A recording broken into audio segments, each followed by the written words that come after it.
friends, and welcome back to Vlogmas. If you're new here, I'm Monet. I make videos about science and intuition and how to make your dream life inevitable. And if you're not new here, welcome back, girl. I am so excited for our first sit down video of Vlogmas, and before we get into it, let me give you a little sneak peek. Of course, we will be doing some Christmas vlogs, and we have two exciting travel destinations for December, but we will also be really working on mindset mastery and making sure that when 2024 comes, you have released the limiting beliefs, healed what you need to heal, and have a really clear vision of who the best version of yourself is, so that you can use science and intuition to make all of those dreams come true in 2024. So if you are ready to make 2024 your best year yet and also celebrate the holiday season with me, be sure you hit that subscribe button before you leave. And today we need to talk about having a soft life. I used to think that having a soft life meant that you were dating a rich man who basically supported you and paid all your bills and gave you $1,000 bouquets, and you went and got your nails done all the time, and you were shopping all day every day, and basically just were living this life of a princess. And then I really dove into it because I was a little curious, you know? I realized that living a soft life is not just receiving princess treatment and having a man bankroll your entire existence. It is actually a really beautiful way of living with ease and flow. And as a reformed hustle culture girl boss, it was exactly what I needed to bring some more peace into my life. And if you're needing that too, don't worry, girl, I've got you. I'm going to tell you exactly how I did it. So for most of my life, I was a hustle culture queen. I loved the grind. I loved being busy. I loved being that busy girl that had like so many things going on, and I had all these side hustles, and I was working out. I used to say I could sleep when I'm dead, I'll rest when I'm dead, and really just had this mindset of doing. Everything was about doing. I hated having free time. I didn't want to sit around and do nothing. I felt like I needed to earn that really successful, easy, rich person life that I wanted, and I thought that I was going to work myself into having that.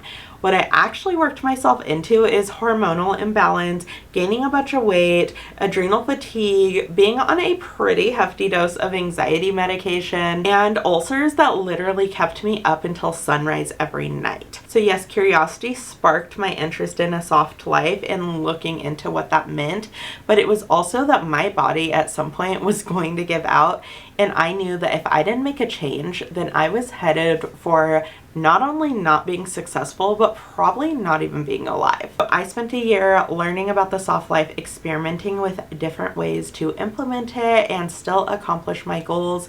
And now I'm going to tell you exactly what I did, so it doesn't take you an entire year to recover from the burnout like it did me. Step one is realizing that good health makes absolutely everything easier. The best investment you can make for your finances, for your mental, for your career is an investment in your health. That means sleeping. Like I said, I completely was a girl that would say I can sleep when I'm dead. I would get 2 or 3 hours of sleep, wake up to do an early morning workout, still want to go out and network in the evening and just spend all of my life on the go. Sleep is massively important. Sleep is when your body can rest and digest and recover from anything that happened the day before. Drinking enough water, your brain fog will lift if you start drinking more water. Eating whole foods. This doesn't mean that you have to eat salads for every meal or that you can never have a cookie, but try to make the majority of your foods natural whole foods. So vegetables, meat, if that aligns with you, and meditation and exercise. Meditation is the single thing that changed my anxiety the most, and when I first started, I hated it. But I highly recommend, if you're looking to get into meditation, to do guided meditations. There is an app called Balance. I use it every single day. I bought the lifetime membership, but they offer a 1-year free trial. This isn't sponsored. I just truly love this app. start trying to meditate with balance. You can do morning ones, you can even do a commute meditation, but you really need to be giving your brain opportunity to get into those theta wave states so that it can recover and relax, and you will receive so much clarity when you're doing that. Also, exercise. And I know that you've heard it before, but taking care of your body in whatever way feels good to you, but getting movement in truly is a great investment into your career, into your happiness, and into making sure that your body can carry you through all of the big things that you want to do in life. Second is realizing that what works for some does not have to work for you. I wanted to be a 7 a.m. girly so badly, and I can wake up at 7 a.m. But what I realized is when I wake up at 7 a.m., I might have a really fun, slow morning. But if I try to start working really early in the morning, I am just not at my most creative. I am not at my best work self. I can do breakfast or FaceTime with friends or anything like that.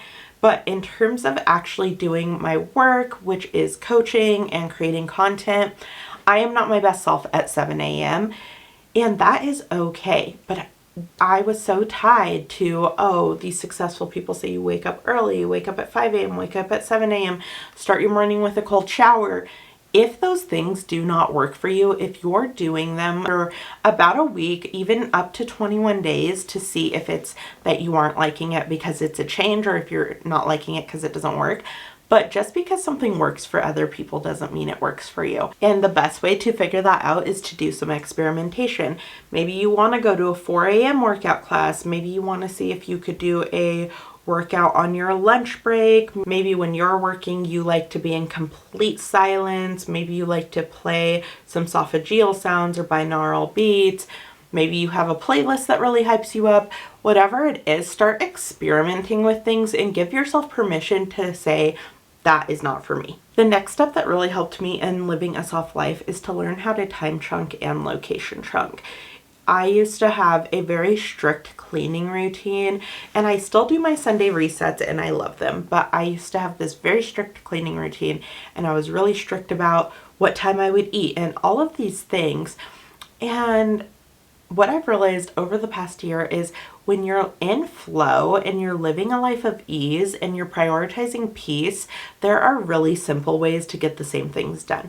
For example, every time I'm walking towards my kitchen, I pick up any dishes I may have used in the morning or any food wrappers if I ate a granola bar, and I take them with me. If I am cooking, I will make a little bit extra so that tomorrow I don't have to make lunch. Or having to do admin work or something that I don't really enjoy doing, I will walk on my treadmill at a 1.5 speed and walk while I'll do it. And the same goes for errands. If you have a lot of errands to run and you feel overwhelmed by that, then experiment with what works for you. For me, I like to get all of my errands done in one day. So I'll make a list.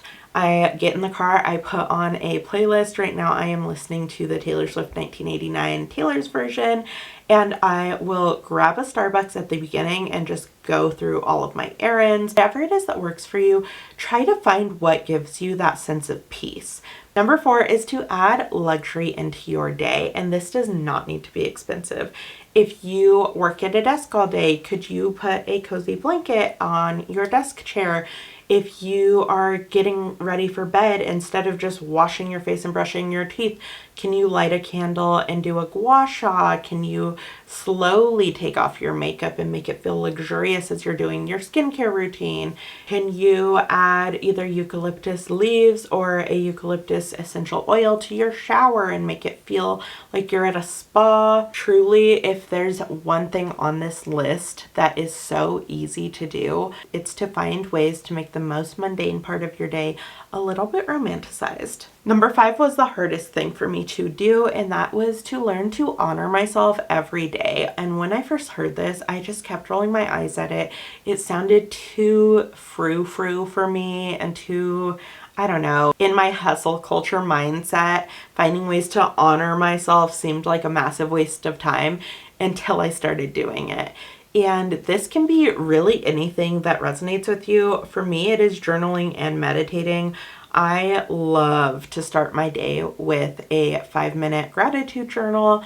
I love to end my day with a journal. My husband and I do a couples journal at night, as well as our own individual gratitude journals.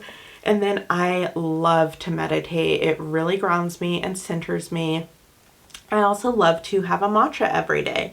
That is a way that I reward myself for being. It doesn't matter what I get done in the day, I get to have my matcha and just remind myself that I'm deserving of those little treats. If none of those resonate with you, some other ideas for my sister. She loves to be on her yoga mat.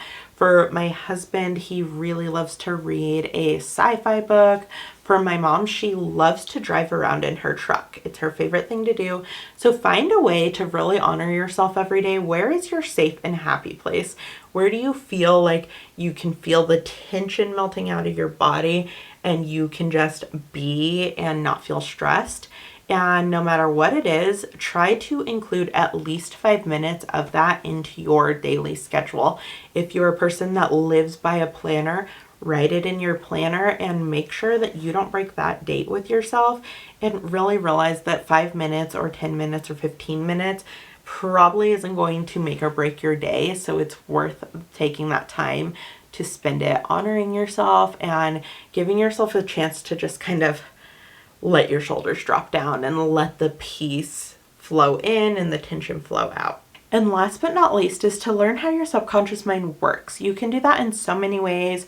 You can watch videos like this one. I have a bunch of videos on my channel talking about the subconscious mind and using science and intuition to make your dream life inevitable. There are courses that you can take. You can hire a coach if you ever wanted to book a session with me. My link is always in the description. But really dive into how the subconscious mind works. Learn how to get into a learning state. Learn how to achieve expanded awareness. Learn how to be most mindful of your energy. How to do cord cutting ceremonies. How to call your power back if you're feeling like somebody's really taking advantage of you. Learn what limiting beliefs you have or what subconscious programming you have that is no longer serving you. And you can learn how to shift all of those things. When you understand how your subconscious mind works and how your internal reality is reflected into your external reality, it will make all of the things where you're feeling friction and resistance and tension so much easier to figure out and resolve, because you'll know exactly how your mind works and how your body is working and how your internal state is affecting your external one. I hope all of these tips were helpful for you. I think the biggest thing to remember when you're trying to create a soft life is that if it doesn't feel like flow or ease or peace, then there is probably a different way to be doing that. Of course, we're all going to encounter some stresses and some hard things throughout our days. But for the most part, when you're living a soft life, because you're in such a state of peace, even if you have something that comes in to kind of disrupt you, you're very easily able to slip back into your state of peace when you've dealt with that.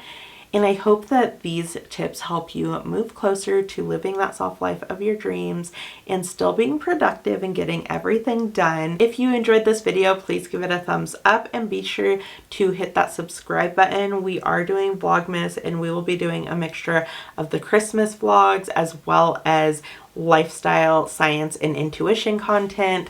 So I'm very excited to have you here, and remember, you are wonderful, wise, and all the good things. And until next time, I will see you next time. Bye, guys.